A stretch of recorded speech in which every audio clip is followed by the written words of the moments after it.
Once again, there are accusations of broken promises after the government said it wouldn't be compensating millions of women who lost out through the changes to the state pension age. That's despite senior politicians like Keir Starmer and Rachel Reeves supporting the campaign for the so-called WASPy women when they were in opposition. But I do understand, of course, the concern of the WASPy women, but also, of course, I have to take into account whether it's right at the moment to impose further burden on the taxpayer, which is what it would be. I didn't judge that it would be the best use of taxpayers' money to pay an expensive compensation bill for something that most people knew was happening. So what are some of the other apparent U-turns that Labour has done since it came into office in July? During the election campaign, Labour gave the impression that it wouldn't be putting up taxes by any more than it had previously announced. But then in October, the Chancellor unveiled what was the biggest tax-raising budget in decades, saying the money was needed to fill the black hole left by the previous Conservative government. But we have asked the wealthiest in our society and business to pay a bit more, whilst sticking to our manifesto commitment not to increase taxes that working people pay. There was particular anger over a decision to put up the amount that employers pay in national insurance.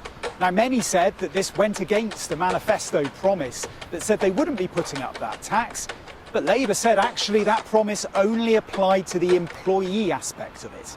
I've got that manifesto commitment right here, and it says the Conservatives have raised the tax burden. We will ensure taxes on working people kept as low possible. Labour will not increase taxes on working people. We will not increase NI, the basic, higher or additional rates of income tax or VAT.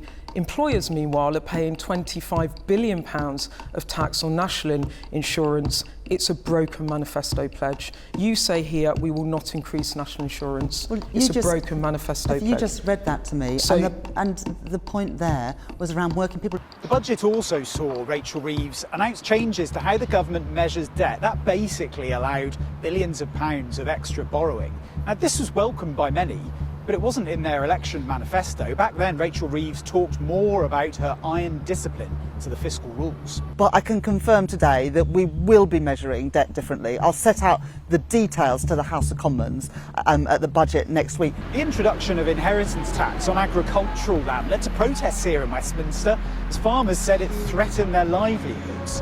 What made farmers particularly angry was that back in 2023, the then Shadow Environment Secretary, while in opposition, had promised farmers that there would be no changes to inheritance tax. Government now says the money's needed, the change is fair, and that relatively few farms will be affected. We inherited a £22 billion black hole from the previous government, and the previous Chancellor of the Exchequer covered the scale of that problem up. So none of us knew how difficult the problem would be when we were coming into government. The decision to scrap winter fuel payments for all but the poorest pensioners also provoked a backlash. Now, this was another policy that wasn't mentioned by Labour prior to the election. In fact, while in opposition, Labour attacked the Tories when reports emerged that they may be looking at such a move. I went to Dewsbury winter before last, in the height of the energy prices going up, and spoke to an 84-year-old woman, worked all her life, obviously now a pensioner, and she told me that she doesn't get out of bed till midday because she didn't want to turn the heating on. That's an awful position to put a pensioner in, and there are just too many of those stories. Now, ministers argue that these are all really difficult decisions that they've been forced to make because of the state of public finances. But I think the political danger for Labour is of a picture emerging in the minds of voters of a party saying one thing before the election, but doing something quite different afterwards.